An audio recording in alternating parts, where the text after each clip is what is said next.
Let's finish this up. Chapter 13. The Baudelaires looked at the Quagmires, and the Quagmires looked at the Baudelaires, and all five children looked at the mob. All the members of the Council of Elders were walking together, their crow-shaped hats bobbing in unison. Miss Morrow was leading a chant of burn the orphans, which the Verhoeven family was taking up with the spirit, and Mr. Lesko's eyes were shining as brightly as his torch. The only person missing from the mob was Detective Dupin, who the children would have expected to be leading the crowd. Instead, Officer Luciana walked in front, scowling below the visor of her helmet as she led the way in her shiny black boots. In one white-gloved hand, she was clutching something covered in a blanket, and with the other hand, she was pointing at the terrified children. There they are, Officer Luciana cried, pointing her white-gloved finger at the five terrified children. They have nowhere else to go. She's right, Klaus cried. There's nowhere to escape. Machina! Sonny shrieked. There's no sign of Deus Ex Machina, Sonny, Violet said, her eyes filled with tears. I don't think anything helpful will arrive unexpectedly. Machina, Sonny insisted and pointed at the sky. The children took their eyes off the approaching mob and looked up, and there was the greatest example of Deus Ex Machina they had ever seen. Floating just over the children's heads was the superlative sight of the self-sustaining hot air mobile home. Although the invention had been quite marvelous to look at in Hector's studio, it was truly wondrous now that it was actually being put to use. And even the angry citizens of VFD stopped chasing the children for a moment, just so they could stare at this amazing sight. The self-sustaining hot air mobile home was enormous, as if an entire cottage had somehow detached itself from its neighborhood and was wandering around the sky. The 12 baskets were all connected and floating together like a group of rafts, with all of the tubes, pipes, and wires twisted around them like a huge piece of knitting. Above the baskets were dozens of balloons in varying shapes of green. Fully inflated, they looked like a floating crop of crisp, ripe apples, glistening in the last light of the afternoon. The mechanical devices were working at full force, with flashing lights, spinning gears, ringing bells, dripping faucets, whirling pulleys, and 100 other gadgets all going at once. But miraculously, the entire self-sustaining hot air balloon home was as silent as a cloud. As the invention sailed towards the ground, the only sound that could be heard was Hector's triumphant shout. Here I am, the handyman called from the control basket. And here it is, like a bolt from the blue. Violet, your improvements are working perfectly. Climb aboard, and we'll escape from this wretched place. He flicked a bright yellow switch, and a long ladder made of rope began to unfurl down where the children were standing. Because my invention is self-sustaining, he explained, it isn't designed to come back down to the ground, so you'll have to climb up this ladder.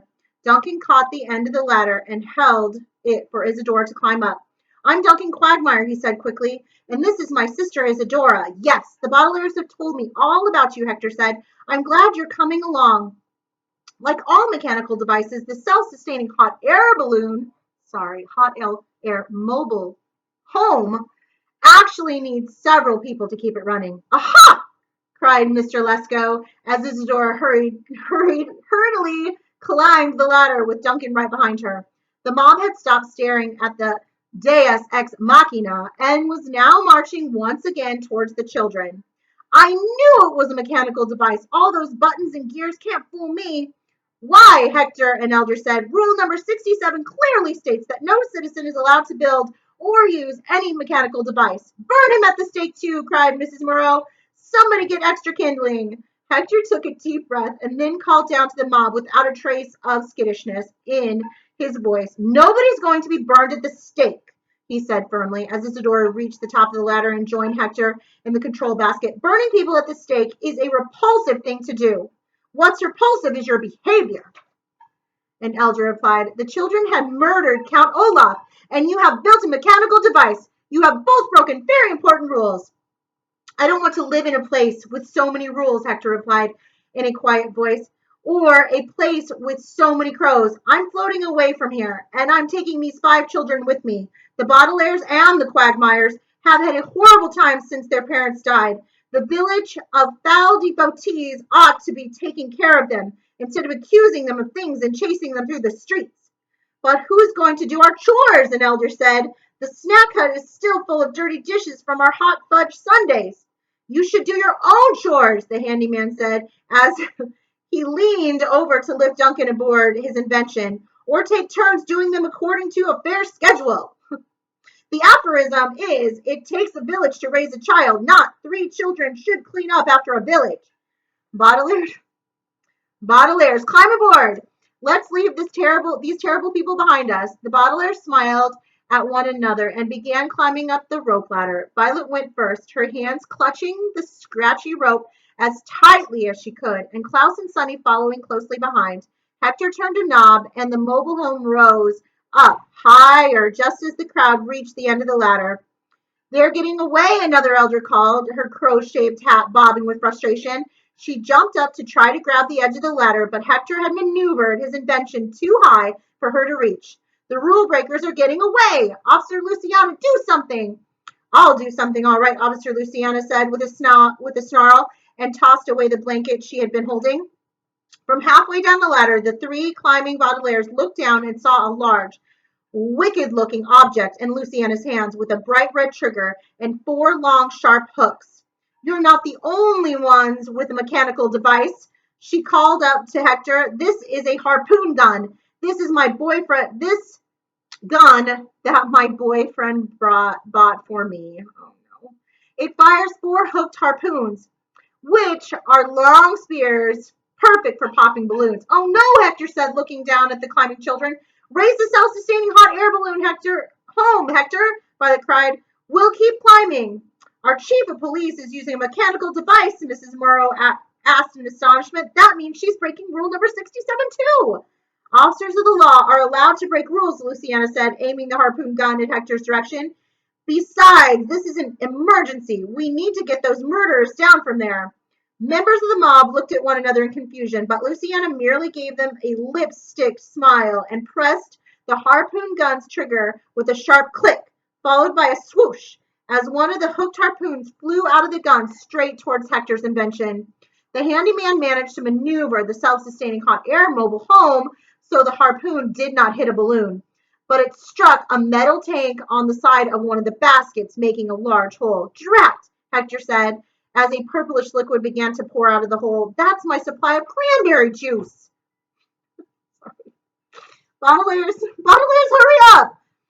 If she causes any more serious damage, we'll all be doomed. We're coming as fast as we can, Klaus cried, but as Hector moved his invention even higher in the air, the rope ladder was shaking so much that the Baudelaires could not move very fast at all. Click! Swoosh! Another harpoon flew through the air and landed in the 6th basket, sending a cloud of brown dust fluttering to the ground, followed by some thin metal tubes. She hit our supply of whole wheat flour, Hector cried, and our box of extra biscuits. I'll hit a balloon with this one, Officer Luciana called. Then you'll fall to the ground where we can burn you at the stake. Officer Luciana said one of the council Officer Luciana, said one of the council of elders in the crowd, I don't think you should break the rules in order to capture people who are breaking the rules. It doesn't make sense. Here, here, called one of the townspeople from the opposite side of the crowd. Why don't you put down that harpoon gun and we'll walk over to town hall and have a council meeting? It's not cool, called out a voice, to have meetings. There was a rumble, as if another large potato had arrived, and the crowd parted to reveal Detective Dupin, riding through the mob on a motorcycle painted turquoise to match his blazer. Below his sunglasses was a grin of triumph, and his bare chest swelled with pride. Detective Dupin is using a mechanical device too, an elder asked. We can't burn everyone at the stake. Dupin isn't a citizen, another member of the council pointed out, so he is not breaking rule number 67. But he's riding through a crowd of people, Mr. Lesko said, and he's not wearing a helmet. He's not showing good judgment, that's for sure. Detective Dupin ignored Mr. Lesko's lecture about motorcycle safety and pulled pull to a stop beside Officer Luciana. It's cool to be late, he said, and snapped his fingers. I was buying today's edition of the Daily Punctilio. You shouldn't be buying newspapers, said the elder, shaking his crow hat in disapproval. You should be catching criminals. Here, here, said several voices in agreement, but the crowd was beginning to look uncertain. It is hard work to be fierce all afternoon, and as the situation grew more complicated, the citizens of VFD seemed a bit less bloodthirsty. A few townspeople even lowered their torches, which had been heavy to hold all of this time. But Detective Dupin ignored this change in VFD's mob psychology. Leave me alone, you crowd, you crow-hatted fool, he said to the elder and snapped his fingers. It's cool to fire away, Officer Luciana. It certainly is, Luciana said, and looked up into the sky to aim the harpoon gun again. But the self-sustaining hot air mobile home was no longer alone in the sky. In all the commotion, no one had noticed that the afternoon was over and the VFD crows had left their downtown roost to fly in circles before migrating to Nevermore Tree to spend the night as usual. Now the crows were arriving, thousands and thousands of them, and in seconds the evening sky was covered in black, muttering birds. Officer Luciana could not see Hector and his invention. Hector could not see the Baudelaires, and the Baudelaires could not see anything. The rope ladder was right in the path of the migrating crows, and the three children were absolutely surrounded by the birds of VFD. The wings of the crows rustled against the children, and their feathers became tangled in the ladder, and all the three siblings could do was hang on for dear life. Baudelaires, Hector called down. Hang on for dear life. I'm going to fly even higher over the crows. No, Sonny cried, which meant something like, I'm not sure that's the wisest plan. We won't survive a fall from such a height. But Hector couldn't hear her over another click and swoosh from Luciana's harpoon gun. The Baudelaires felt the rope ladder jerk sharply in their hands and then twist dizzily in the crow-filled air. From up in the control basket, the Quagmire triplets looked down and caught a glimpse through the migrating crows of some very bad news.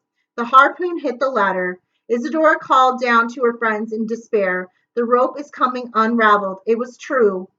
All the crows began to settle in a Nevermore Tree. The Baudelaires could see more clearly, and they stared up at the ladder in horror. The harpoon was sticking out of one of the ladder's thick ropes, which was slowly uncurling around the hook. It reminded Violet of the time when she was much younger and had begged her mother to braid her hair so she could look like a famous inventor she had seen in a magazine. Despite her mother's best efforts, the braids had not held their shape and had come unraveled almost as soon as she had tied the ends with ribbons.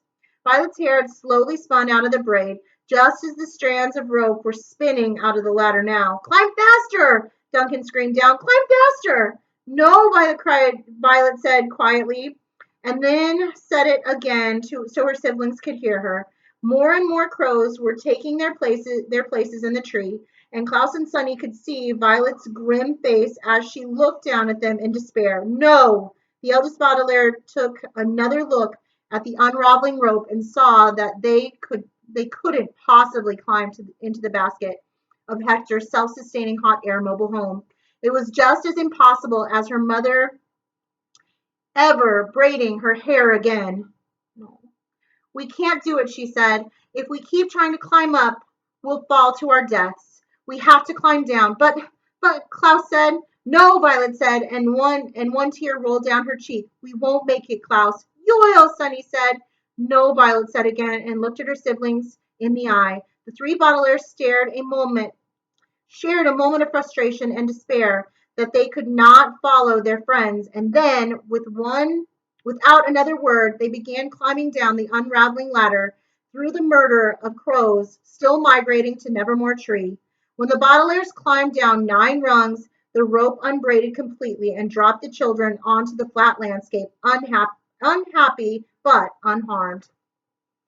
Hector, maneuvering your invention back down, Isadora called. Her voice sounded a bit faint from so far away. Duncan and I can lean out of the basket and make a human ladder. There's still time to retrieve them. I can't, Hector said sadly, gazing down at the Baudelaires, who were standing up and untangling themselves from the fallen ladder as Detective Dupin began to stride towards them in his plastic shoes. It's not designed to return to the ground. There must be a way, Duncan cried, but the self-sustaining hot air balloon home only floated further away. We could try to climb Nevermore Tree, Klaus said, and jump into the control basket from the highest branches. Violet shook her head. The tree is already half covered in crows, she said, and Hector's invention is flying too high. She looked up in the sky and cupped her hands on her mouth so her voice could travel all the way up to her friends. We can't reach you now, she cried. We'll try to catch up with you later. Isadora's voice came back so faintly that the Baudelaires could scarcely hear it over the muttering of the crows, who were still settling themselves in Nevermore Tree. How can you catch up with us later? She cried in the middle of the air. I don't know, Violet admitted, but we'll find a way, I promise you. In the meantime, Duncan called back, take these. The Baudelaires could see the triplet holding his dark green notebook and Isadora holding hers over the side of the basket. This is all the information we have on Count Olaf's evil plan and the secret of BFD and Jack Snickett's murder. His voice was as trembly as it was faint, and the three siblings knew their friend was crying. It's the least we can do, he called. Take our notebooks, Baudelaires, Isadora called, and maybe someday we'll meet again. The Quagmire triplets dropped their notebooks out of the self-sustaining hot air balloon home and called out goodbye to the Baudelaires, but their farewell was drowned out by the sound of another click and another swoosh of Officer Luciana's as Officer Luciana fired one last harpoon. After so much practice, I'm sorry to say her aim had improved, and the hook hit exactly what Luciana hoped it would. The sharp spear sailed through the air and hit not one, but both Quagmire notebooks. There was a loud ripping noise, and then the air was filled with sheets of paper tossing this way and that in the rustling wind made by the flying of the crows. The Quagmires yelled in frustration and called one last thing down to their friends, but Hector's invention had flown too high for the Baudelaires to hear it. Volunteer! The children heard dimly, and then the self-sustaining hot air balloon floated too high for the orphans to hear anything more. Tesper! Sunny cried, which meant let's try to get together. Try to gather up as many pages of the notebook as we can. If Tesper means all is lost, then that baby isn't so stupid after all, said Detective Dupin, who had reached the Baudelaires. He opened his blazer, exposing more of his pale and hairy chest, and took a rolled up newspaper out of his inside pocket, looking down at the children as if they were three bugs he was about to squash. I thought you'd want to see the Daily Punctilio, he said, and unrolled the newspaper to show them the headline, Baudelaire Orphans at Large. It read, using a phrase which here means not in jail. Below the headlines were three drawings, one of each sibling's face. Detective Dupin removed his sunglasses so he could read the newspaper in the faded light. Authorities are trying to capture Veronica Clyde, and Susie Baudelaire, he read out loud, who escaped from the uptown jail of the Village of Foul Devotees, where they were imprisoned for the murder of Count Omar. He gave the children a nasty smile and threw the Daily Punctilio down to the ground. Some names are wrong, of course, he said. But everybody makes mistakes. Tomorrow, of course, there will be another special edition, and I'll make sure the Daily Punctilio gets every detail correct in the story about Detective Dupin's super cool capture of the notorious Baudelaires. Dupin leaned down to the children so close that they could smell the egg salad sandwich he'd apparently eaten for lunch. Of course, he said, in a quiet voice so only the siblings could hear him. One Baudelaire will escape at the last minute and live with me until the fortune is mine. The question is, which Baudelaire will it be? You still haven't let me know your decision. We're not going to entertain that notion, Olaf, Violet said bitterly. Oh, no? An elder cried and pointed out at the flat horizon. But the light of the sunset, the Baudelaires could see a small, slender shape sticking out of the ground. While the Quagmire pages fluttered by, it was the last harpoon Luciana had fired, and it had hit something else after destroying the Quagmire notebooks. There, pinned in the ground, was one of the BFD crows, opening his mouth in pain. You harmed a crow, Miss Moreau said in horror, pointing at Officer Luciana. That's rule number 1. That's the most important rule of all. Oh, it's just a stupid bird, Detective Dupin said, turning to face the horrified citizens. A stupid bird, an elder repeated, his crow trembling in anger. His crow hat trembling in anger. A stupid bird! Detective Dupin, this is the village of foul devotees, and wait a minute, interrupted a voice from the crowd. Look, everyone, he has only one eyebrow. Detective Dupin, who had removed his sunglasses to read the paper, reached into the pocket of his blazer and put them back on again. Lots of people have one eyebrow, he said, but the crowd paid no attention as mob psychology began to take hold again. Let's make him take off his shoes, Mr. Lesko called out, and an elder knelt down to grab one of Dupin's feet. If he has a tattoo, let's burn him at the stake. Here, here, a crowd of citizens agreed. Now, wait just a minute, Officer Luciana said, putting down the harpoon gun and looking at Dupin in concern. And let's burn Officer Luciana too, Miss Monroe said. She wounded a crow. We don't want all these torches to go to waste, cried an elder. Here, here. Detective Dupin opened his mouth to speak, and the children could see he was thinking frantically of something to say that would fool VFD citizens. But then he simply closed his mouth and, with a flick of his foot, kicked the elder who was holding onto his shoe. As the mob gasped, the elder crow's shaped hat fell off. She rolled to the ground, still clutching Dupin's plastic shoe. It's the tattoo, one of the Verhoogans cried, pointing at the eye on Detective Dupin's, or more properly, Count Olaf's left ankle. With a roar, Olaf ran back to his motorcycle, and with another roar, he started the engine. Hop aboard, Esme, he called out to Officer Luciana. The chief removed her motorcycle helmet with a smile, and the Baudelaires saw that it was indeed Esme Squalor. It's Esme Squalor, an elder cried. She used to be the city's sixth most successful financial advisor, but now she works with Count Olaf. I heard the two of them are dating, Miss Monroe said in horror. We are dating, Esme cried in triumph. She climbed aboard Olaf's motorcycle and tossed her helmet to the ground, showing that she cared no more about motorcycle safety than she did about the welfare of crows. So long, Baudelaires, Count Olaf called, zooming through the angry crowd. I'll find you again if the authorities don't find you first. Esme crackled as the motorcycle roared off across the flat landscape at more than twice the legal speed limit. So within moments, the motorcycle was a tiny speck on the horizon as the self-sustaining hot air balloon home was in the sky. The mob stared after the two villains in disappointment. We'll never catch up with them, an elder said with a frown, not without any mechanical device. Never mind that, another elder replied. We have more important things to attend to. Hurry, everyone, rush this crow to the VFD vet. The Baudelaires looked at one another in astonishment as the citizens of VFD carefully unpinned the crow and began to carry it back into town. What should we do? Violet asked. She was talking to her siblings, but a member of the council of elders overheard and turned back to answer her. Stay right there, he said. Count Olaf and that dishonest girlfriend of his may have escaped, but you three are still criminals. We'll burn you at the stake as soon as this crow has received proper medical attention. The elders ran after the crow carrying mob, and in a few seconds the children were alone at the flat landscape with only the shuffling papers of the Quagmire's notebooks for company.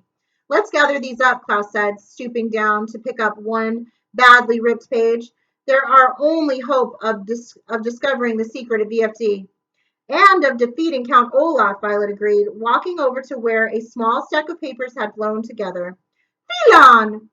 Sunny said, scrambling after one that seemed to have a map scrawled on it. She meant, and approving that we're not murderers.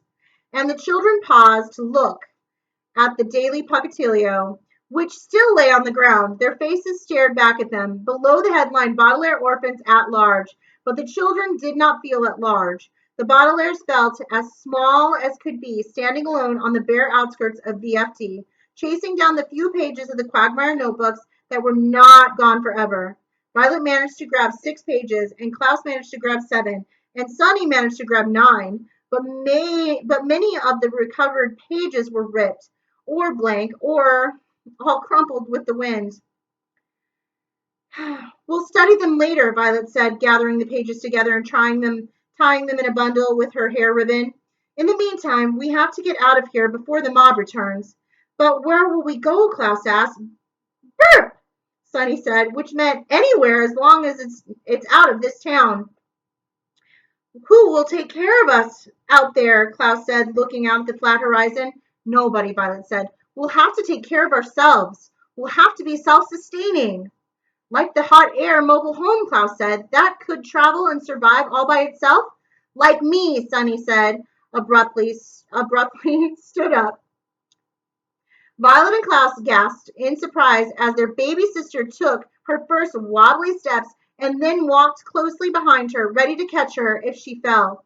But she didn't fall. Sunny took a few more self-sustaining steps, and then the three bottlers stood together, casting long shadows across the horizon in the dying light of the sunset. They looked up to see a tiny dot in the sky, far, far away, where the Quagmire triplets would live in safety with Hector. They looked out at the landscape where Count Olaf had ridden off with Esme Squalor to find his associates and cook up another scheme. They looked back at Nevermore Tree where the VFD crows were muttering together for their evening roost. And then they looked out at the world where families everywhere would soon be reading all about the three siblings in the special edition of the Daily Pocketilio. It seemed to the Baudelaires that every creature in the world was being taken care of by others, every creature except for themselves. But the children, of course, could care for one another, as they had been caring for one another since that terrible day at the beach. Violet, Klaus, and Sunny looked at one another and took a deep breath, gathering up all the courage to face all the bolts from the blue that they guessed, and I'm sorry to say, guessed correctly, lay ahead of them. And then the self-sustaining Baudelaire orphans took their first steps away from town and towards the last few rays of the setting sun. That is the end. Shall we read the author's notes? We shall. Lemony Snicket is the author of quite a few books, all dreadful, and has been accused of many crimes, all falsely. Until recently, he was living someplace else. All right. Oh gosh, this is going to be really hard to read. Telefax. To my kind editor, please excuse the word stop at the end of every sentence. Stop. Telegrams are the quickest way to deliver a message from the Last Chance General Store. And in a telegram, stop is the way to signal when a sentence stops. Stop. The next time you are invited to a party, wear your third nicest suit and pretend to notice a spot. Stop. The next day, take the suit to the dry cleaners for cleaning. Stop. When you come to pick it up, you will receive instead a shopping bag containing my entire account of the Baudelaire children's experiences in this area, The Hostile Hospital, along with an interroom speaker, one of the lamps mistakenly delivered to Hal, and a heart-shaped balloon that has popped. Stop. I will also include a sketch of the key to the library of records that Mr. Hellquist can illustrate it so Mr. Hellquist can illustrate it properly. Stop. Remember, you are my last hope that the tales of the Baudelaire orphans can finally be told to the general public. Stop. With all due respect, Lemony Snicket. P.S. Your suit will be mailed to you later. Stop. Fantastic. All right. Well, that is the end of book 7. We will continue with book 8 as soon as I can possibly get started on it, which will probably be next weekend. All right. See you again soon.